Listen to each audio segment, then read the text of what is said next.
My name is Megan Hunter. I am the CEO and the co-founder of the High Conflict Institute. We are based in San Diego, California, although I live in Arizona. And we've been running the Institute for about 15 years in 2 different states. And we're now kind of all over the world as well.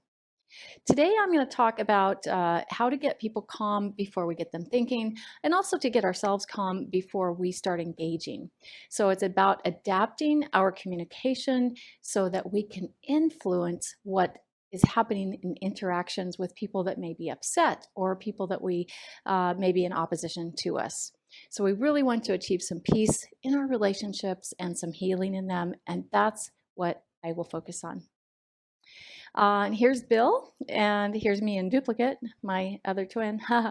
We were founded in 2008, and like I said, we've been doing training and consultation in North America, Europe, and just about every continent at this point. We started in family law. Bill had a family law background as a therapist and a family law attorney, and I was the family law specialist at the Arizona Supreme Court for about 7 or 8 years. When I realized that I was doing legislation and policy work, and it was all in family law. And there was this one problem that we had in divorce and child custody and parenting time cases that clogged the courts, people that just kept coming back to court, coming back to court. We called them the high conflict cases. So in divorce world, it's very common terminology. The last few years, since we've been doing a lot of training, and Bill's been in particular has been doing a lot of writing about high conflict personalities, it's become more widespread. As it turns out, people in family court that may arrive with this type of way of interacting with others and handling their family relationships also have jobs. So they're showing up in the workplace and sometimes causing some disruptions there as well. So we do a lot of training in those areas. I grew frustrated with the high conflict world that, like, why can't we figure this out? Why do we have so many thousands of people working worldwide on high conflict cases? These are the cases that are in court. Other cases aren't there because they settle out of court. They go to mediation. They settle it amongst themselves. But high conflict cases seem to come back to court, come back to court. They cause the courts a lot of frustration, drain resources. They cost parents a lot of money.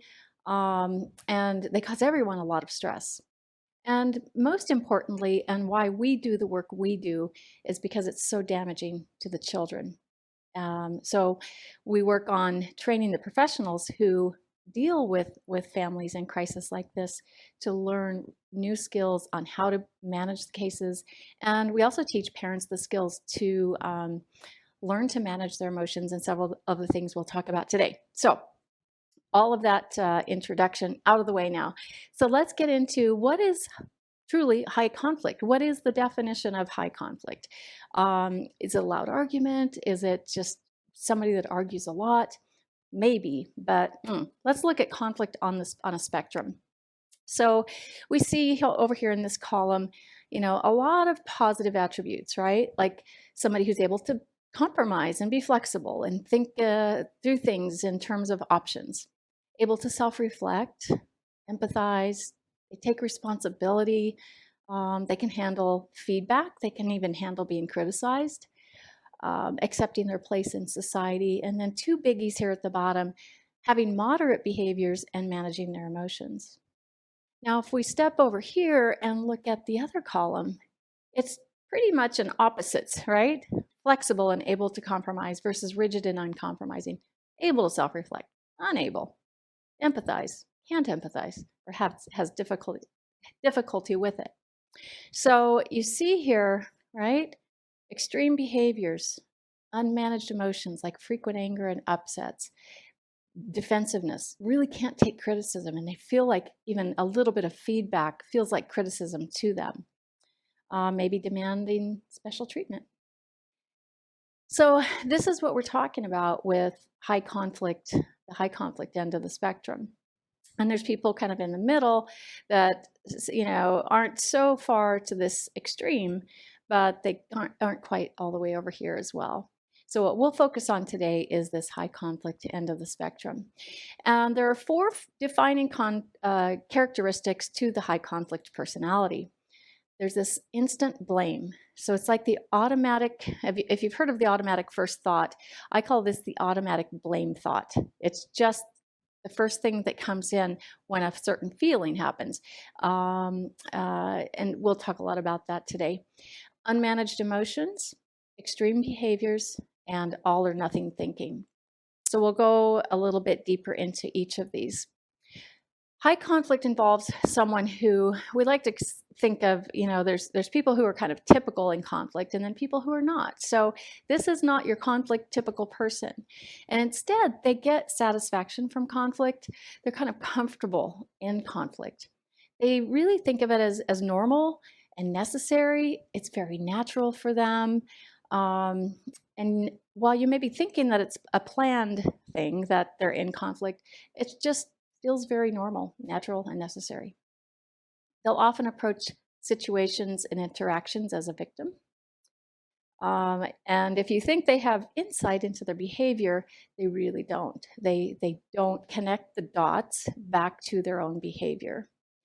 And they're unable to stop themselves, right? So if you've ever been in one of these situations and you're like, why did this person do this thing? Nobody would act that way. Nobody would do this thing. All right, well, perhaps it's someone on this high conflict end of the spectrum, and they really are just unable to stop themselves like the rest of the world would.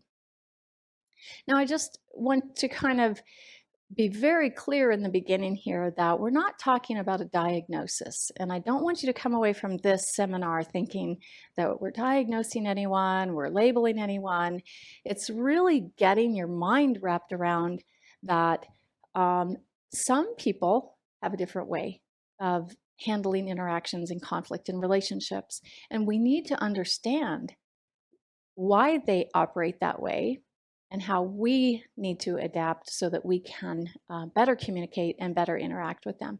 So it's really a kindness, it's a gift. I think back to, when my oldest son was in elementary school. And it seemed like he was really struggling and I didn't know quite what to do. And I found a book about different learning types, and that in many schools at that time, the teachers were teaching one way to the entire classroom. And, my child wasn't able to learn in that particular way very well. It just wasn't working, and he really struggled. So I like to think of the high conflict spectrum, the extreme people, as just not conflict typical, and we can't teach or, kind of interact with them just like one teacher can't teach one way to an entire classroom. So we have to know the differences so we can adapt. So high conflict personality, it's just a description of a pattern of behavior. We know that all people have positive and negative characteristics. So even though high conflict sounds negative, they're not bad people, right? They just operate differently. High conflict is just a pattern that is very self-sabotaging and self-defeating. It doesn't make sense when we're observing this, so it can be just strange. So I'll take just a minute here to talk about the operating system. And if you know anything about computers, or even if you don't, that's okay. But we know that a computer is programmed and it has an operating system, right? So I like to think of humans. Let's say I'm on an airplane and someone says, "What do you do for a living?" And I try to explain this. I would say, if I were trying to explain the differences between the high conflict personality and someone else, that they just have two different operating systems. And we just kind of expect everyone to have one basic operating system. So we just don't know the rules to this high conflict operating system. And once we do, then we can adapt, really have an understanding. So the operating system of the high conflict individual versus just kind of a typical average operating system, if we take a look at those four defining characteristics, they're just opposites, right? Instant blamer versus taking responsibility. Unmanaged emotions versus managed emotions. Extreme behaviors, moderate behaviors, all or nothing thinking. versus flexible thinking, okay? Um, and then if we look just solely at the high conflict operating system, what is an instant blamer? So this is that automatic first thought of it's all your fault. The unmanaged emotions, these are intense emotions. These are individuals who just have a hard time stopping themselves from crying a lot, getting angry a lot very quickly. So if you think about that person maybe in your life or you've been around in the past who just, oh, he has such a bad temper. Oh, she's just so out of control. And it happens often. There's a pattern of it. When things don't go their way, when things don't go as expected, then they aren't able to manage their emotions outside the normal range of emotion. Extreme behaviors, these are things that 90% of other people would never do, right? So this may be doing physical damage to someone's personal property, damaging a home, damaging a vehicle, doing social media smear campaigns and really damaging someone's reputation.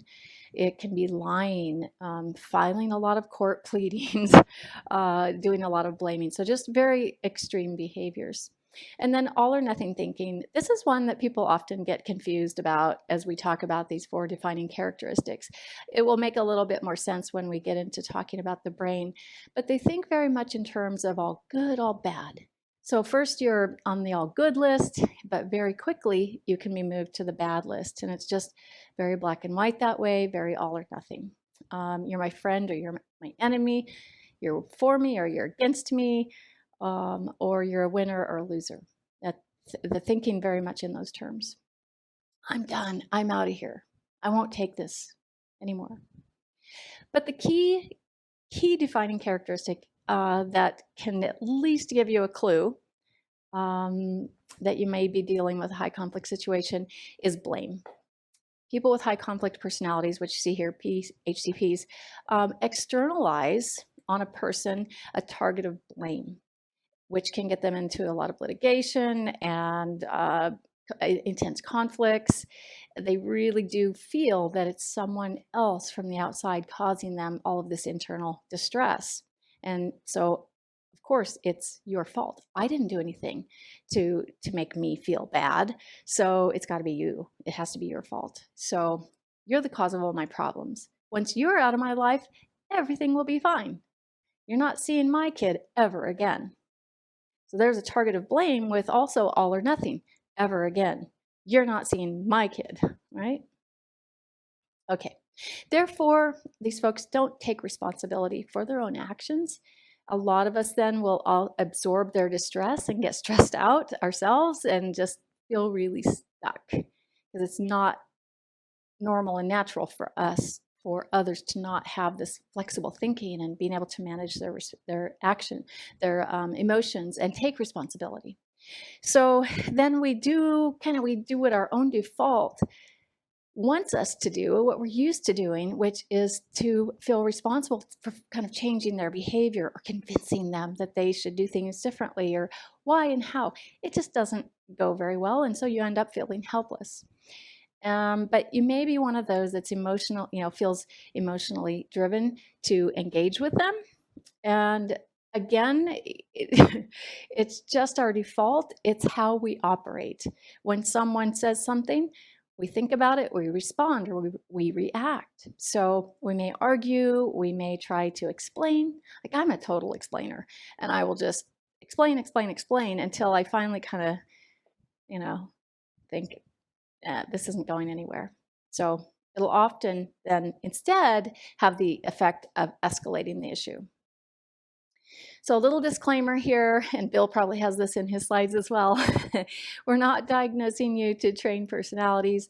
It may be harmful to someone to tell someone that you think they have personality issues, a high conflict personality, anything like that. Instead, what we're going to do is recognize our own defaults. We're going to recognize their defaults and their operating system so that we can do something differently. But we just have to develop this private working theory. We don't go around and tell people about it. We just adapt what we do. Okay, so we'll talk for a minute about brain interactions, and I don't want to spend a long time on this, but I think it helps us understand and gain empathy for what an individual, that perhaps has this pattern of behavior, what's going on in them. We know about the problem-solving brain, right? Kind of left brain. If it's showing up opposite on your screen, it's because things are flipped around backwards because of the recording. But anyway, right brain, left brain, defensive brain, problem-solving brain. But this problem-solving brain is where we have, we feel more content and calm. We're thinking, we're doing analysis. It's all about logic and finding solutions, finding a lot of options, planning. It's about thinking in words, right? And in the right brain, it's more of our defensive brain. And you can see these are both good parts. I mean, God made our brains for a reason to act in concert with each other, the hemispheres of our brains. Everything's there for a reason. This defensive brain is to protect us. Problem-solving brain is to really help us progress and plan and take care of business, right? But this defensive brain, it's looking at the face for cues. It's observing relationships, which is kind of interesting. And it's mostly unconscious, where problem solving is conscious. So we don't even know this is happening over here. It's observing other people's faces, looking at what's happening between people. It thinks in pictures associated with gut feelings and nonverbal skills. And if you look at the difference between the calming and the reactive defensive brain, the emotions over here in problem solving are, feeling peaceful. And here in the defensive brain, it's negative emotions like hurt, anger, fear. And then we have the corpus callosum, which is the main wiring between the hemispheres of the brain. And research tells us that you want a lot of flow going back and forth across that what I call the bridge. I keep things very simple when we're talking about the brain here. And, there may be brain scientists, neuroscientists who decide, oh, it's not really the corpus callosum, it's something else. It doesn't really matter. I just like to think of the brain in terms of there's a part that's fearful and when it's threatened. There's a part that's not fearful and it's very calming but you have to get this part calmed down before you can really access this part. So some people will get stuck in their upset emotions and get stuck over here in the right brain, the defensive brain, and not able to access the problem-solving logical part of the brain in moments of stress, which all of us have. And there's some research that shows that this corpus callosum is damaged or smaller in some children who've had repeated abuse, and also in some adults with personality problems. So this is that little bridge, the corpus callosum, and this is just my little drawing. I am not a neuroscientist. But then we have the amygdala, the right amygdala, whose job it is to kind of pay attention for us on our behalf. Is there a tone of voice that's, could potentially indicate a threat? Is there, some body language, like hand movements that are going to could I potentially be in danger of being hit? So the amygdala then, its job is to shut down the bridge over to the problem-solving part of the brain. It happens very quickly, about half of a second. And as soon as that happens, guess what part of the brain we're stuck in, right? We're in this fight or flight. We're stuck in right brain. And if we go back to this slide, remember, those are where negative emotions are come from. So I think it's in this moment when this bridge is shut down and we're stuck in right brain emotions, that's where for some people, they will have these defining characteristics happen of the high conflict personality: instant blame, unmanaged emotions, all or nothing thinking, extreme behaviors. Okay, so if you think about a situation you've been in and you don't even know that anything's happened, like why is this person all of a sudden upset, and they're swearing at you or throwing something or accusing you of something and kind of stymied, perhaps this is what is going on. And this is what will happen when when things don't go as expected for them, when they feel threatened. And we'll talk about that fear here in a minute. So this is it creates this cycle of high conflict thinking and interaction. So, the, and we think with some individuals, they have a mistaken assessment of danger, and that amygdala is kind of giving information to the bridge that's, maybe not quite accurate. So it's shutting the bridge down when it really probably shouldn't be. So there's this mistaken assessment of danger. Half a second, it goes to behavior that's aggressively defensive, because that's what this defensive part of the brain is supposed to do. And that's where you can get this blame, all or nothing thinking, unmanaged emotions, and extreme behaviors. If I break this down, kind of simply, it's as soon as let's say the brain registers a tone of voice that it doesn't like, and perhaps it is the amygdala that assesses that and says, hey, there's a potential threat here, shuts down that bridge, fight or flight, and all of these are going to come out. The problem is you don't know anything's happened while all of this is going on. For the individual themselves, they suddenly have this internal distress. They feel badly. There's a lot of anxiety. Maybe the heart rate is up. Maybe they feel very angry. Maybe they dislike you, whatever, right? And because they truly don't believe, and this is where we talk about the dots don't connect back to themselves, they don't know that they had any role in whatever has happened, right?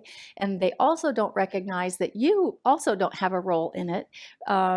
It's that the way the brain is interpreting what has been said or done, or the tone of voice that's been used. So now they feel really bad. They didn't do anything in their minds to create this feeling. And so it feels to them like it's coming from the outside. It's your fault. And that's where that blame comes in. So then what happens with us? We're like, I don't even know what's happening here. So we react. We might argue. We might start explaining. What are you talking about? And that just keeps them and both of you going in this cycle of high conflict interaction. And as Bill likes to say, the issue is not the issue. And that becomes very apparent, very obvious here. The issue could be $1 million. The issue could be about a kid's school concert. The issue can be anything. What's more important, and what the issue really is this personality stuff.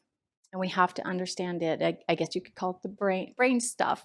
But we have to recognize that there's this extra thing then that we have to do to get to the issue. We have to take some first steps before we address issues. It's not that we can't address issues with individuals like this, but we have to take some extra steps. Okay? So when things don't go as expected, or things don't go as they really thought they were going to go, when they feel that threat, most people can adapt. Most people can pivot. Sometimes we get angry, but we can get over it. We can let it go. We can be flexible. We can problem solve through it. But people with high conflict personalities will react with this blame, unmanaged emotions, extreme behaviors, and all or nothing thinking. It is their pattern. It is their operating system. So all of that to say then that, of course, we have to have a paradigm shift. It's absolutely necessary, because if you don't shift how you interact and adapt your communication styles, you'll keep doing with these folks what you do with everyone else, and it doesn't work. Okay, so there's my little paradigm shift. How do you like that? Do something different. And what does it mean to have a paradigm shift? It means you just have to recognize, when you are involved with someone like this or in an interaction like this, and then you have to do the opposite of what you feel like doing. So let's get around that for a second. What does that mean? Do the opposite of what you feel like doing, right? So I'll give you a little story. I was in another country giving a training, and a woman came to me during the break. So I trained for 90 minutes. We took a 15-minute break, and then another 90-minute training. Finished the training for 90 minutes. So I was getting my coffee during the break and, kind of over putting my cream in the coffee, tap, tap, tap on my shoulder. A woman asked if she could talk to me, and I said, sure, I'd love to. So we stepped to the side, and she gets really close to me and said, I may be the highest conflict person in the room. And I've never had anyone do this in a training prior to that. So I kind of thought, well, she must be joking. And, she's a contemporary. People are usually asking questions during the break. So I just thought it was headed in that direction. And so I guess I kind of laughed or something, and she got very angry, got even a little closer, obvious anger on her face. It was turning red. And she said, I am the most high conflict person in the room. Now, I think her brain was stuck in right brain. Not a lot of access going over there. I mean, her face was very red. Her fists were clenched. She was very close to me. She was yelling, just a lot of anger. And what do you think happened in my brain in that moment? I got a little hooked. I got emotionally hooked because, emotions are contagious. And my brain now feels like, hey, there's a possible threat here. This person is very close to you. They're yelling at you. So my amygdala is going, there's possible threat here. Shut down, bridge to logic land. And then I didn't know what to do. I didn't know what to say. I couldn't think. And I'm like, and you're trying to think quickly. And she explained to me, she kept going, yelling, explaining to me that I was wasting her time and I'd wasted her money, that I was, repeating stuff from the day before in this first 90 minutes. And she was just really upset about that. While she's saying that, it gave me enough time, even though it was very brief, to maybe, override my own emotions, because I felt like running out of the room. I did not feel like staying in that moment. I also felt like arguing a little bit. So I guess I had a little bit of fight or flight. But I knew I had to emotionally unhook from that and instead manage the interaction, right? So in that moment, then I gave her what we'll talk about in a bit, which is an ear statement. And an ear statement is something with empathy, attention, and respect, which will calm down that right brain so that they can get that flow going again back over into the problem-solving brain. So I said something like, and while looking directly at her and trying to have a pleasant look on my face, although it was still hard, I said, oh, I see what you mean now. I get it. There was some repeat information. But if, as soon as we get back in the room, it'll be all new information, and I really hope you'll enjoy it. And she said, okay, fine. And she kind of stomped back off into the room. But what happened is, and I'll talk about this more when we get into the skills, is that I did the opposite of what I felt like doing and stayed in it and turned things around. And that's really the key. So that's doing the opposite of what you feel like doing. And then you have to also do the opposite of what you're used to doing with everyone else. Because like I said, we have our defaults and we think we can engage, we can argue, we can explain, we can whatever. And it just isn't going to work. So have to do the opposite of what you're used to doing with everyone else. Okay, so let's talk a bit about identifying high conflict situations before we get into the skills. There's typically a cast of players in these situations. There's the high conflict individual. There's usually almost always a target of blame or more than one, negative advocates, and decision makers. So this high conflict individual, maybe a person with a high conflict personality. Bill created the WEB method, and what it stands for is their words, your emotions, and their behavior. Okay, so let's talk just at the beginning about their words. What's very interesting is if you listen, you will hear what people really crave, what they really need. Okay, so and they'll tell you those 4 defining characteristics, and one of those being all or nothing. So do their words contain things like, I'm done, I'm out of here, you always, I never, you'll never see the kids again, I'll never let you do this. So it's a lot of all or nothing. Blaming everyone. It's typically a pattern with the high conflict individual to be blaming. Making personal attacks against others, very, very common. If you hear someone being personal about someone's, station in life, about their height, their weight, their looks, their financial status, just anything personal, you can kind of get a clue that perhaps this, you might want to pay attention. And that's what this is. This is like a game of Clue, listening to their words and paying attention to your emotions and their behaviors. Now, they'll also use words that I like to listen for, such as destroy, acknowledge, abandon, care, and respect, or some derivative of those. So it'll sound something like, I'm going to destroy you. I will do anything I can to destroy you. I will sell all of my possessions so I can sue you till you're in the grave and you own nothing, right? Pay attention if you hear that, or anything that means something related to that. Acknowledge. I just don't feel acknowledged. You've never acknowledged me. I just need to be acknowledged. Abandoned. I don't feel connected. I feel abandoned. You abandoned me. You abandoned the family. Care. I don't care. You don't care about me.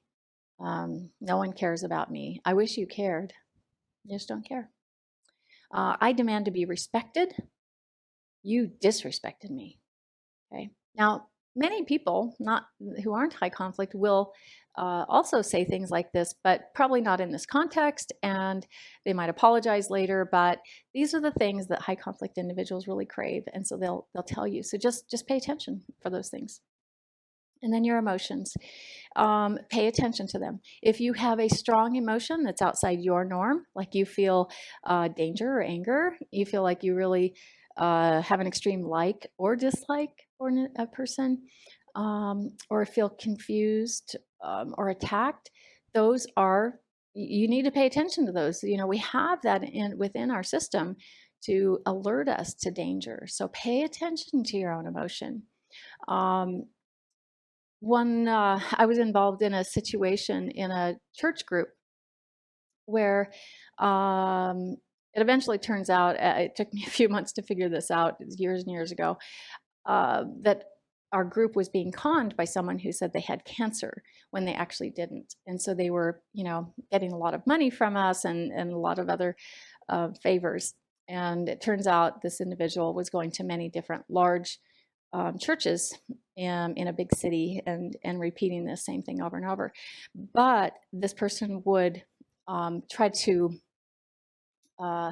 draw all of us in through gifts and these big stories of becoming homeless and all these things. And so we kind of, those of us that were fixers and rescuers, we were kind of confused, like, well, what she's saying doesn't make sense, but if we don't help her in this way, So you have to pay attention. If you're confused, really pay attention.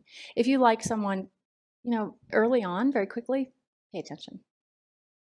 Now, their behaviors, okay? So if you see here, it's 2 about them and 1 about you.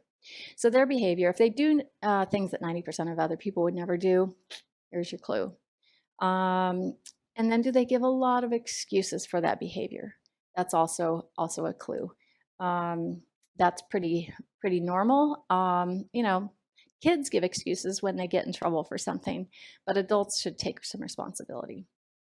Are they extremely charming till they get what they want and then kind of flip? And do they lack empathy for you? Pay attention to those.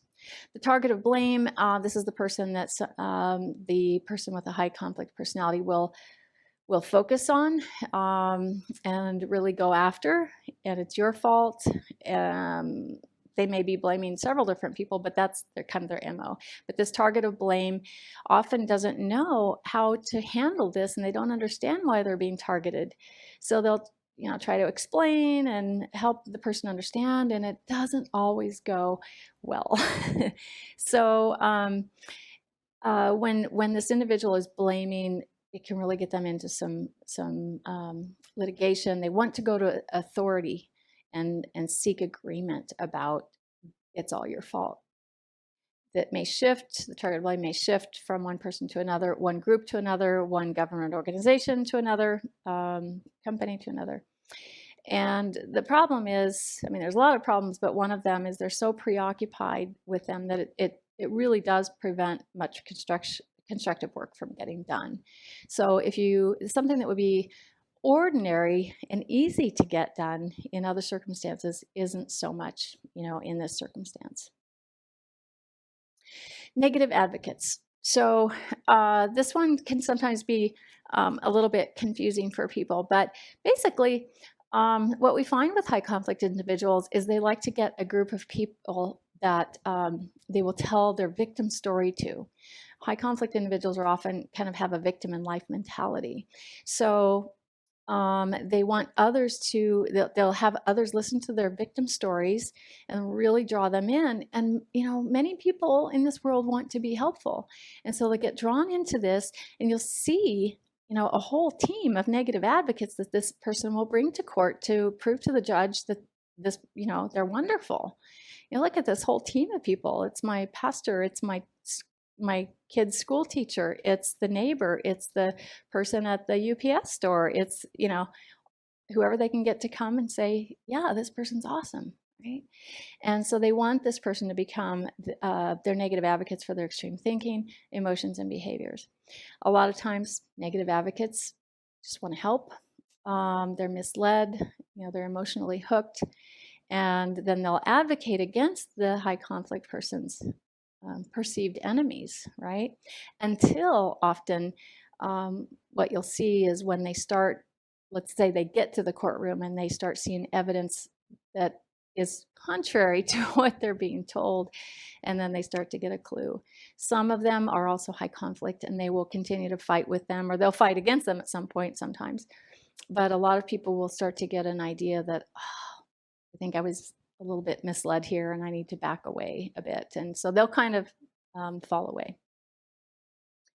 And then decision makers. So this, HCPs really like to get the court system, a lawyer, law enforcement, someone in authority to agree with them. It could be a complaint board against a psychologist license or something. That's where you'll see a lot of complaints and lawsuits filed, or the courts and complaint boards, because they want to be seen as right, and they often want to win. So a lot of times decision makers are misled, just like a negative advocate was, and any of us could be in that position.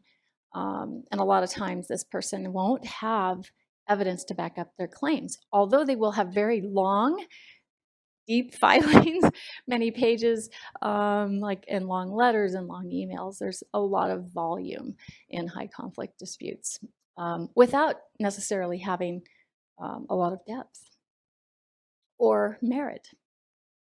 Okay, so now let's talk about you. We've talked about sort of what this high conflict personality is and how to identify when you might be dealing with someone like this, but we need to talk about you.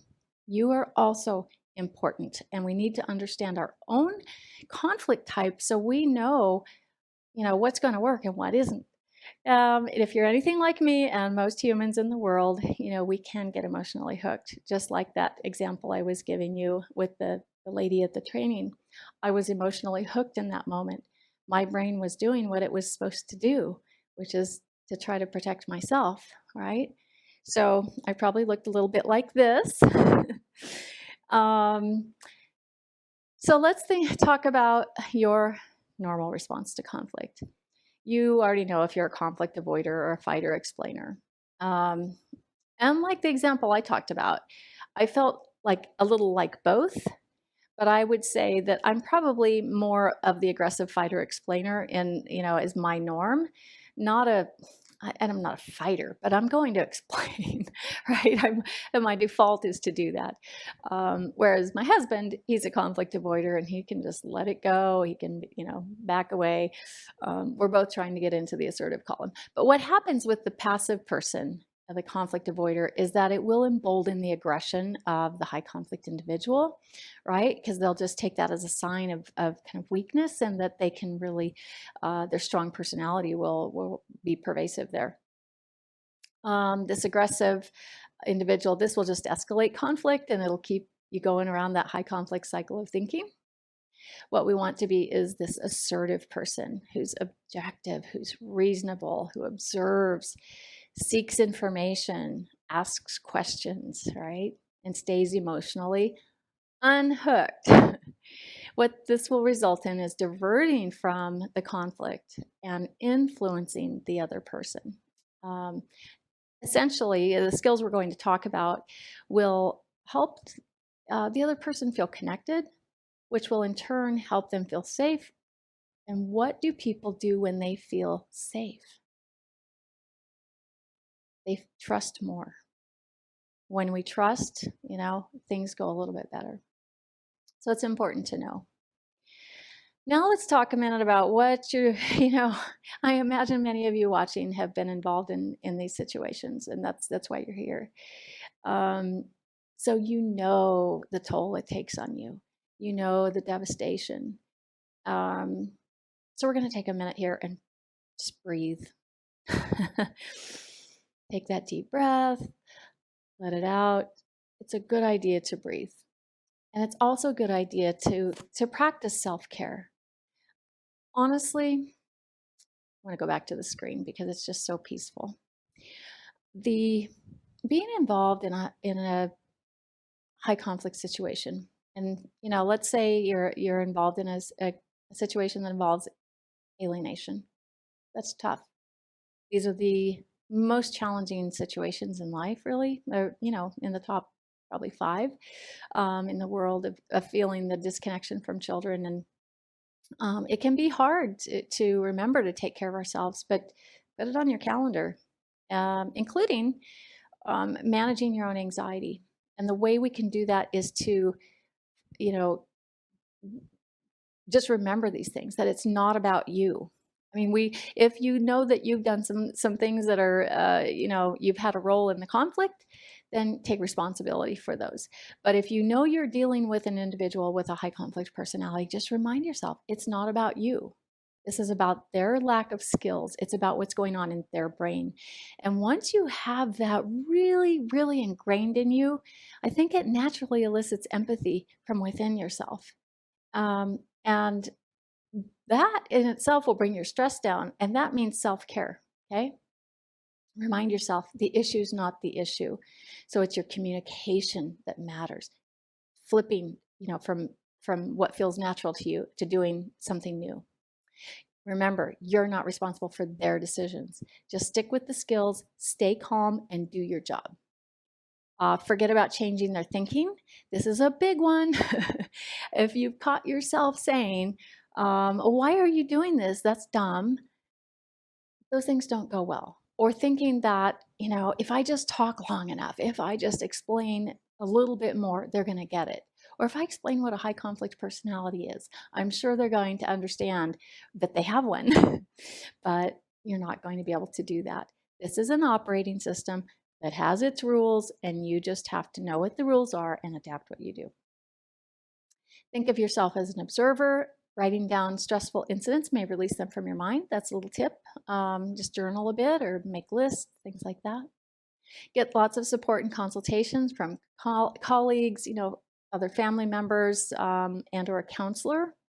As long as you're not gossiping and getting people to be negative advocates for you, but rather you want them to be positive advocates for the situation. Don't let it ruin your life, which I know sounds trite when you're dealing with such tough topics such as alienation. But you have to take care of yourself.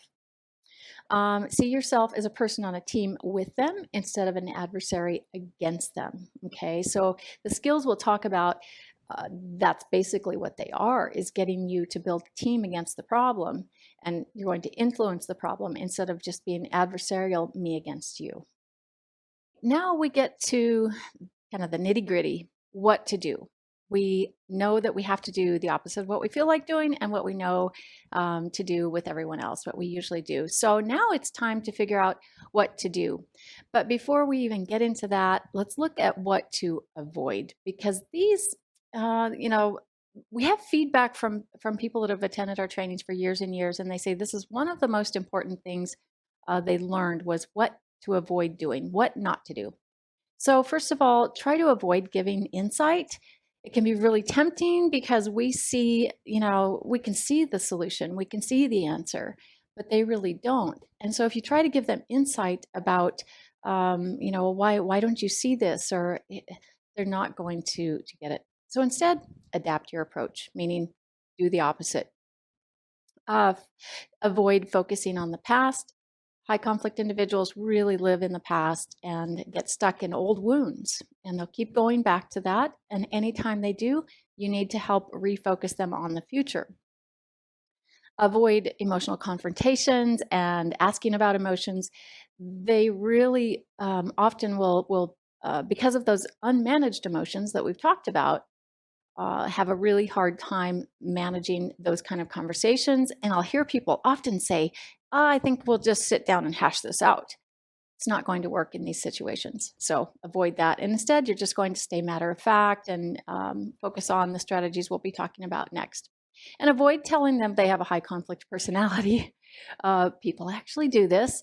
Avoid telling them they're difficult or challenging, or, there are people who already kind of feel bad inside. And so we don't want to compound that by telling them that we think they are, in fact, inferior or bad or something. So instead, we just focus on what to do. So the first thing is we have to make decisions. And we'll talk about then how to write to these individuals and how to talk to them and how to set limits. All of these are equal importance. So here we have the barge stuck in the canal. And you can imagine, if you're the ship captain, that this is quite a dilemma. The ship is stuck in the canal, and how are you going to get that out? That is a tough one. And it can feel that way sometimes in these situations as well. So we have to stop ourselves and look at the dilemmas that they present us, because they don't bring solutions to us. They bring dilemmas. So it requires us to make decisions, and you have to disrupt your own decision-making process and do something different. The goal is calm before think. Think back to the title of this presentation. It's calm before think. And basically, you have to be calm before you deal with these situations. And also, the other person, you need to help them get calm before you can engage and get them thinking. Okay. So the first part, though, is about getting ourselves calm before we start engaging and make decisions. So using this method will impact those 4 key defining characteristics in just about every way. But what happens when you have a dilemma? We'll often get very stuck in the way we're doing things, right? And we think we have just one option. So that's me right there. Oh, I only have one option. I'm in this dilemma. I really don't know what to do. And we only see one way. So the way to avoid that is to stop yourself from proceeding and analyze your options. And we're going to do that by writing a list of our options. So first we'll stop ourselves, think about what the core dilemma is. What is that strong feeling you have? What is it that you really have to decide? Okay, and it might be that thing that you're dreading. So it's not just a list that says, "Oh, I might talk to the person, or I might write them an email." It's beyond that. It might be what I would say in the email if I decide the email is the appropriate way to go. And then we write a list of 3 to 10 options about what to do about this core dilemma. And it can be from the ridiculous to the most realistic. If you put the ridiculous on there, like move to Tahiti, it gets it out of you, and it probably feels good. And it is an option, right? And we can mark that off the list, but it feels good just to write it down. But at least put 3 down, and then you don't need more than 10.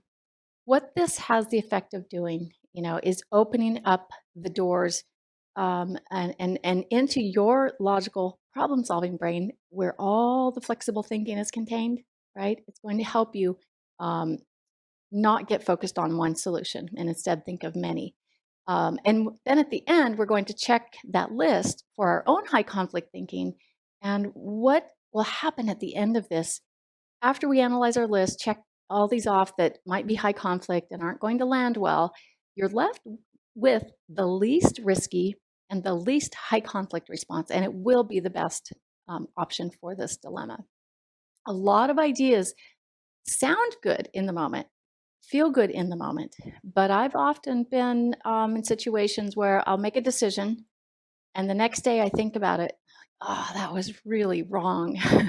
I wish I wouldn't have done that in this dilemma because, um, now the other person's probably going to get engaged and come back at me. Let's go through a dilemma. In this particular situation, parent A refuses to produce the child's passport to parent B, even after asking respectfully. Parent A wants to take the child to see his or her grandparents who live in another country. They cannot travel, so the only way to see their grandchild is if the parent brings the child to them. And parent B responds with, "Fine, take me to court. They'll see who the real parent is. Your parent always badmouths me, and I refuse to allow that to happen in front of our child." It's a dilemma, right? So, what is the core issue here? Parent A must decide whether to go to court, which might be the automatic first thought, like we all think court is where we go to get these things resolved, or something else, okay? So the first thing we need to do as parent A is to make this list. And I call this the dilemmas and decisions list. First option, call parent B's friends to see if they can talk some reason into him or her.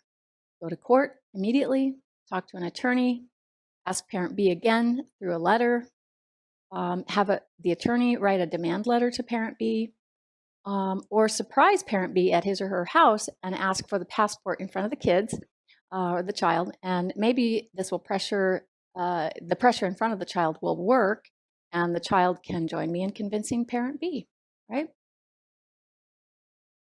So what this did was opened up a lot of options. Writing a list gives you options to choose from. Then we take a look at this list of questions in relationship to the options. So these first four are the high conflict defining characteristics. We want to make sure we don't have these in our list, in our option. So am I blaming? Is the option all or nothing? Coming from strong emotion or defensiveness? Am I being extreme? Am I jumping to conclusions about the other person or their complaint or accusation or their activity? Am I taking all of this personally? Am I being defensive, rude, passive aggressive? And then importantly, we have this, how will it come across to the other person? And that helps you get in the other person's shoes and go, yeah, that probably won't go so well. All right, so if we look at this list, number one, call parent B's friends to see if they can talk some reason into him or her. I think that's probably pretty extreme because and blaming, because you're dragging others into this really to be your negative advocates and insert influence, right? So let's say in this situation, not a good idea. Go to court immediately. In some situations, it might be the best idea. But at this stage of this particular situation, this might be a bit extreme, and talk to an attorney sounds pretty reasonable, wouldn't violate any of these. Same with ask parent B through a letter, have attorney write a letter, surprise parent B and ask for the passport in front of the child. That's pretty extreme, and it's going to blow things up. We know it will escalate. So what we're left with is talk to an attorney, ask parent B again through a letter, and have the attorney write a demand letter to parent B. So you have really three good options, and I guess 3 and 5 are sort of similar or could be combined, but at least you have stripped away anything that's going to escalate conflict, and that's the beauty of the tool of dilemmas and decisions list, okay? So that's the first skill. Always remember to do it if you have time. Sometimes if you're approached by a high conflict individual and you have to do something on the spot, it's tough to do that on the spot, to sit down and write a list. But when you do have the opportunity, please try to take the opportunity.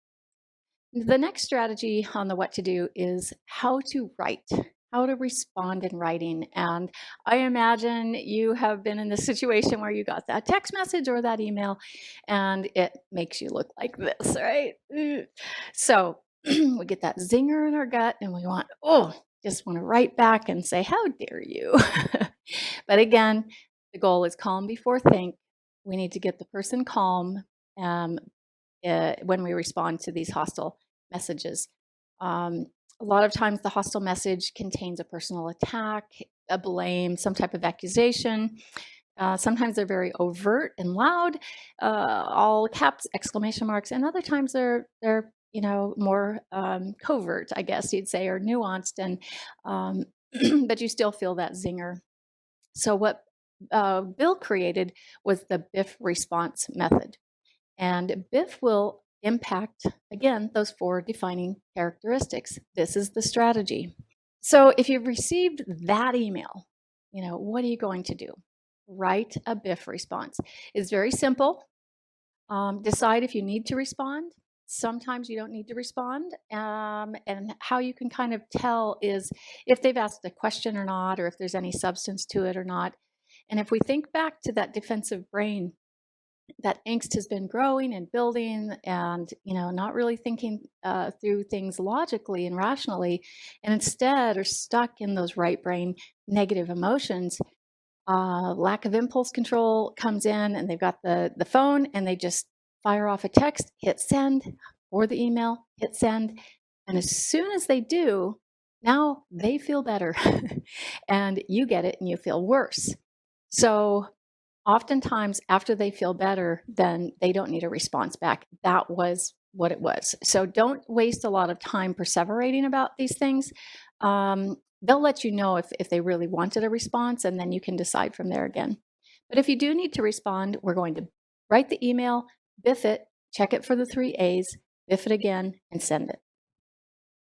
So B is for brief, 2 to 5 sentences. You just want to keep it fairly short, because the more you put in the email, the more you give for them to come back with, right? To defend against. So if you get it down to 2 to 5 sentences, it's best. Usually a paragraph is fine. The whole goal of BIFF is to stop the back and forth and the blames and accusations and just contain all of that. Informative. So this just means sticking to the facts. And some people get kind of confused about this part of BIFF, but it's pretty simple when you think about it's, you're avoiding giving your opinion, blaming them, trying to give them some insight about their attitude, defending yourself, or arguments. And it's really just it's human nature to want to defend yourself when you're accused of something, but often it's just coming from that defensive brain, and you just kind of let that go, ignore that. Something I've started doing recently is writing, starting the second sentence of the message with, I've provided some information below. And what that has the effect of doing is forcing me to stick to straight information. And I might put it in bullet points or something, but it keeps me away from all of these things. But I still need to go back and check to make sure none of those are in it. Friendly, which can be really hard to do, but we just have a friendly greeting if it's an email. A lot of times in text messages we don't have greetings, but it's just good morning, good afternoon, hello, dear so and so, and then a friendly first sentence. And what we're doing with this is you're making it about them with a friendly first sentence. Thank you for your feedback. Thanks for your email, your information. Thanks for bringing this to my attention, right? That makes it about them. And it keeps that right brain from firing up and keeps that bridge open, okay? And then a friendly closing, best wishes, have a good weekend, kind regards. Firm, this one people get a little bit confused about as well, but it's pretty simple. We're just using something firm to close the conversation and end it peacefully. And there's a couple of options. One is when you don't need a response. So you can just close it with, have a nice weekend or something like that. Option 2, when you do need a response, you ask a question, but you put it in the form of forcing the reader to choose between 2 options, okay? Like, I can drop off the kids on Friday or Saturday. Which do you prefer, okay? And it forces the reader to think, right? And the friendly part is all about getting them calm, right? And then the firm part in this closing and asking the question is getting them to think. So there's your calm before think. And if I ask you a question about where you like to vacation, do you like to go on vacation to the beach or do you like a mountain vacation? I bet it caused you to think for a second. And when you're thinking, you're not emoting and blaming and being defensive. So it's a really, really nice strategy. And then we avoid giving advice, admonishments, and apologies. Doing these will just escalate the conflict. We want to avoid that. And then apologies, we take those out because often we write apologies out of our own anxiety. And what that does is it just validates in the other person's mind that it is all your fault. So just avoid apologies unless you've done something wrong. Here's an example between parents. When I got Junior today, he had an ear infection and needed to be taken to the doctor. The doctor said it was obvious that he got sick at your house over the weekend and you did nothing about it. He prescribed antibiotics, which you will need to make sure he takes twice a day in his ear. I am sending the bottle with him to school tomorrow, so make sure he has it in his backpack when you pick him up. Once again, you have been irresponsible about Junior's health care, and I have to clean up after your irresponsibility. I will discuss this with my lawyer and decide whether to return to court to reduce your parenting time for the health and safety of our son. Imagine getting that one. So here's the response from the other parent. I was not irresponsible with Junior, and he had no signs of an ear infection while with me. I am fairly sure the doctor did not tell you that he obviously got this ear infection while with me. In future, please have the doctor provide a sheet with instructions which you can give to me. I do not want the doctor's communication to go through you as I just can't trust it. I'm pretty sure the judge will laugh you out of court with such a nonsense request. So it's on, right? The back and forth is going to continue, and it's just going to get ugly. Let's go through the BIFF. So brief, is it 2 to 5 sentences? We have 1, 2, 3, 4, 5, so that's okay. Informative. Is it sticking to straight facts? Is it being opinionated, defensive, argumentative? You can see several instances where it is accusatory and a put down here at the end. Is it friendly? 0. Is it firm? Closing it with, I'm pretty sure the judge will laugh you out of court with such a nonsense request is not firm. So that's not a BIFF response. So we take those things out and maybe add a little bit more in. So we come up with this. Thank you for taking Junior to the doctor. Although he had no signs of an ear infection with me, I'm glad you caught it quickly. As you may know, these symptoms often do come on very quickly. I will follow the directions for his medication. I will keep you advised of Junior's condition while he is with me. Thanks again. Is it brief? 1, 2, 3, 4, 5, plus a thanks again. So yes. Is it informative? It doesn't have any opinions. It doesn't have blame. It doesn't have defensiveness. So I'd say it's informative, like, although he had no signs of ear infection with me, I'm glad you caught it quickly. So you're just stating facts, okay? Friendly, starts with a friendly first sentence, closes with a friendly thanks again. And the firm part, I will keep you advised of Junior's condition while he is with me. That just closes it peacefully. Is there any advice, admonishments, or apologies? I don't see any. So this is a BIFF response, but it will get them calm and stop the back and forth because this is what they want. They need to have their fears dissipated. Just to also remember, there's no one right way to write a BIFF response. It's going to depend on the writer, the reader, and the situation. So if all of you were writing a BIFF response to that particular text, all of them would be different. But what's important is that it is BIFF, okay? A lot of times it will depend on the situation as well. So just make sure it's BIFF. All right, so we've talked about making decisions, writing responses, and also BIFF works if you have to write a letter to someone or you're the one initiating the email or whatever written communication there is. Go ahead and BIFF it as well, and you'll be surprised how well it goes. Now we're going to talk about talking. And, we don't want it to go like this, basically, right? Where someone's kind of shouting and the other person's very upset, and it's very tough. So again, calm before think. We want to, and I want you to really think about this and absorb this, is this word connecting. Individuals who may have this high conflict personality need connection. They crave connection. And they often don't get it because what they're giving out and kind of projecting is sort of ugly, right? It's blaming, it's hostile, it's negative.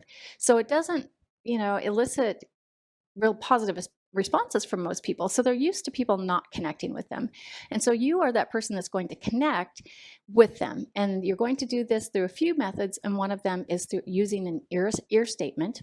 An ear statement will calm that defensive brain and will help engage the right brain. So we'll talk about ear and questions.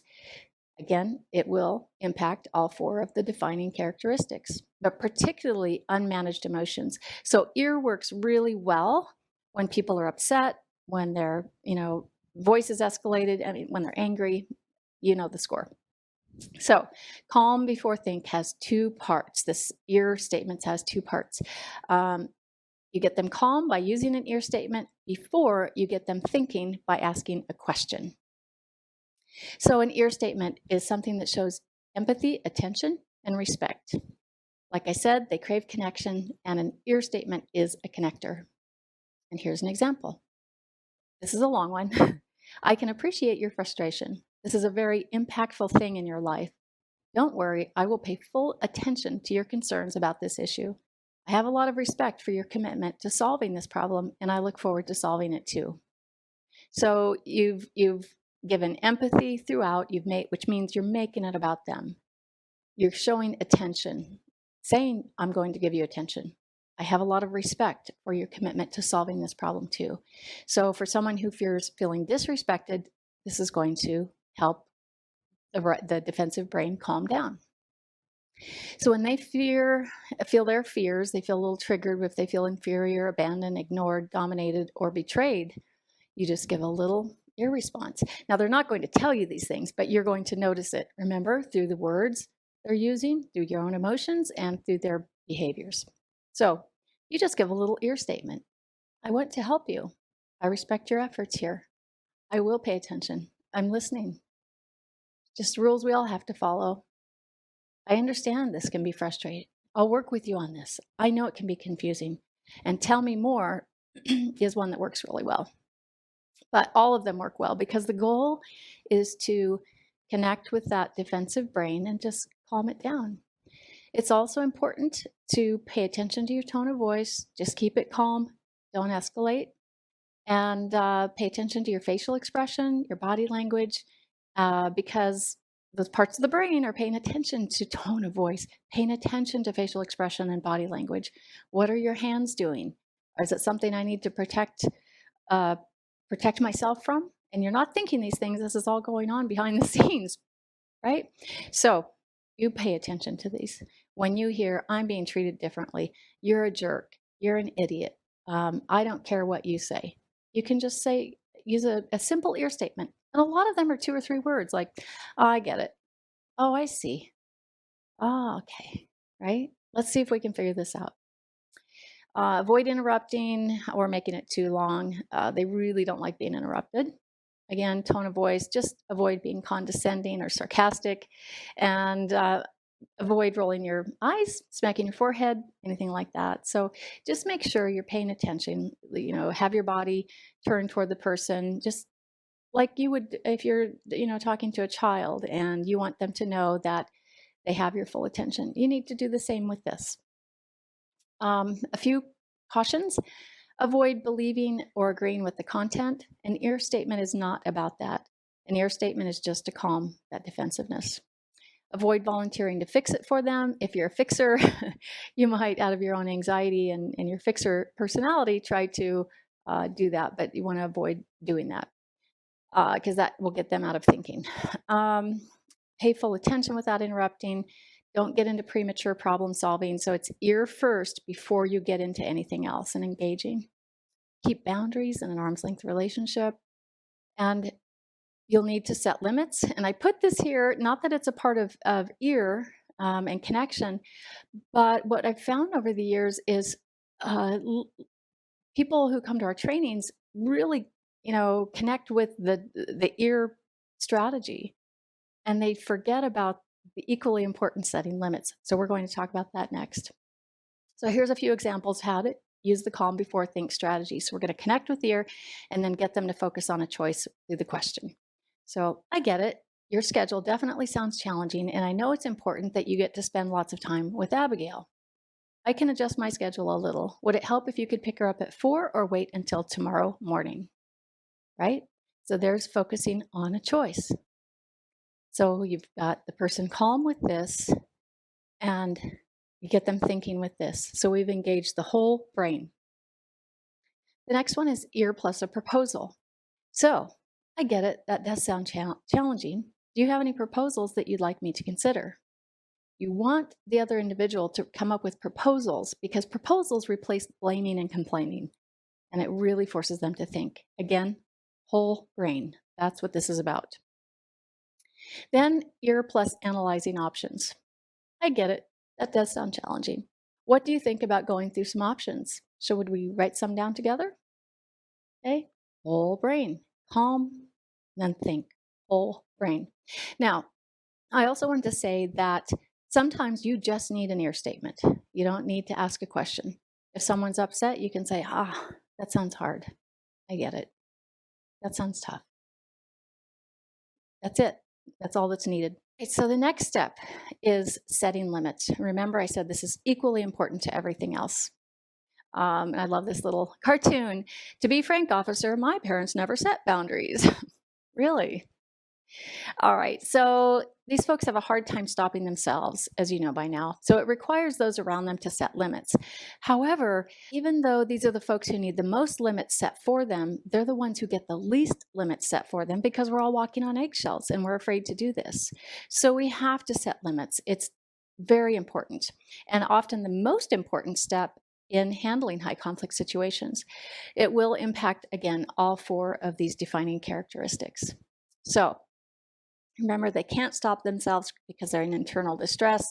Feels like truly like life or death for them, and it needs to be handled right now. It feels like a crisis for them.